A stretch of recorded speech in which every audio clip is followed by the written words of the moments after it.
Hello friends, in this tutorial you would learn a step-by-step guide to build a doorbell with a breadboard. In this tutorial we would require one breadboard with 170 pin, one small buzzer, one push button, one 3.7 volt battery and one battery holder.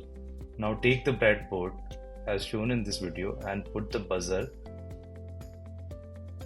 After placing it properly, take the push switch and then insert as you can see in this video.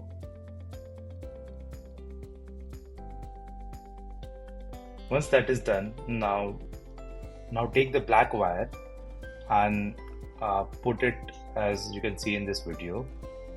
After doing it correctly, take the red wire and insert on the other side of the buzzer, and once that is done, once both the wires are placed properly, now you can press the push button and you could listen to the sound.